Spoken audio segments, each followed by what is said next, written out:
எல்லாரும் நல்லா இருக்கீங்களா? இன்றைக்கான பதிவு நீயாக இரு.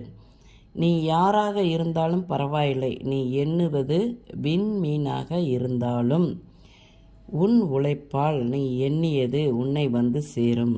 அப்துல் கலாம் ஐயாவுடைய பொன்மொழிகள் பார்த்துக்கோங்க.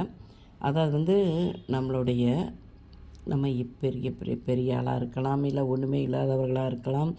நம்மளுடைய உழைப்பு, நம்ம யாராக இருந்தாலும் சரிங்க, நம்மளுடைய உண்மையான உழைப்பு, கடின உழைப்பை கொடுத்தோம்னால் நம்ம வாழ்க்கையில் நம்ம என்ற அந்த எந்த இலக்கை அடையணும்னு இருக்கிறோமோ கண்டிப்பாக அந்த இலக்கே அடைந்தே தீர்வோம். பார்த்துக்கோங்க. நீ எண்ணுவது விண்மீனாக இருந்தாலும், வானத்தில் இருக்க ஒரு விண்மீனை கூட நான் அடையணும்னு நினச்சோம்னா நம்மளுடைய கடின உழைப்பை கொடுத்தால் கண்டிப்பாக அதையும் அடையலாம்.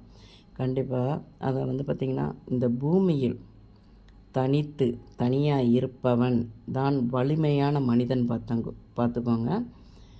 அடுத்தவர்களுடைய நெற்றி வேர்வையில் உழைப்பில், அடுத்தவர்களோட உழைப்பு நெற்றி வேர்வையில் வந்த செல்வம் அல்லது அடுத்தவனின் மூளையால் கிடைத்த பொருளால் வாழ்கிறவர்கள் அவர்களால் தனித்து இந்த பூமியில் வாழவே முடியாது. ஏனால் அடுத்தவர்களை சார்ந்தே இருக்கிறவங்க அவர்கள் மிகவும் பலவீனமானவர்கள்.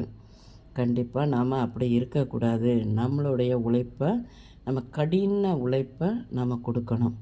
கொடுத்தால்தான் வாழ்க்கையில் கடின உழைப்பு.